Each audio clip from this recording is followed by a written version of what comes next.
Hi, this is Beatrice Leonard on The Move with Travelers with Disabilities Having Fun.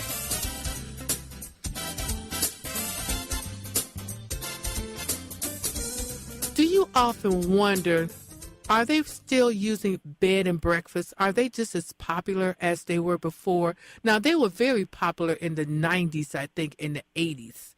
But are they still around? Well, our guest is going to tell us today from About.com, because we had About.com other visitors before. So we have Gary McKechnie, because I don't know how my computer messed it up, but it does, from About.com, talking to us about bed and breakfast. Hey, Gary.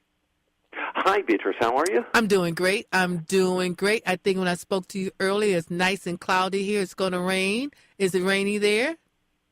No, but we expect a hurricane any minute now. Now, see? No, I'm kidding. I'm done. You heard me. I said, now, see? Gary, what are bed and breakfasts? What are they? Uh-huh. Well, basically, it's a person's home. Usually it's a home that has been modified somewhat. Primarily today, they each have a bathroom in the bedroom, as opposed to the older versions of B&Bs that had a shared bath. And primarily a person's home that you can stay at, and in the morning, of course, as the name implies, you get breakfast along with it. Mm-hmm.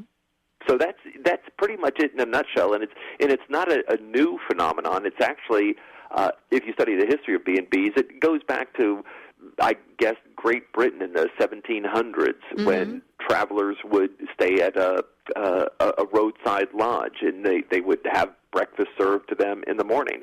And it really took off in England. And you're right, in your introduction, they really started to boom in America in the 1980s and 90s. Mm-hmm.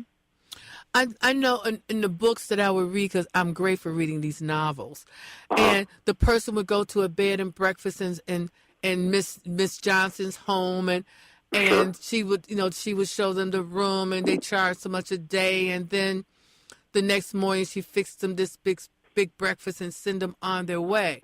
Now, right. With things changing, so how have bed and breakfast changed now? You know, it's interesting. I had the same question for About.com for the bed and breakfast site there. It sat empty for about 8 or 9 months. The former guide for About.com left, and the site just sat there. And when I applied for it and worked on it over the summer, I kept thinking, is that just an indicator that the popularity of B&Bs has dwindled? And it really hasn't. And one person I talked to was Jay Karen, who is the president and CEO of PAI. And PAI, P-A-I-I, stands for Professional Association of Innkeepers International. And that was one of my first questions to him. It's like, has the bloom come off the bed and breakfast rose? And he said no. And that's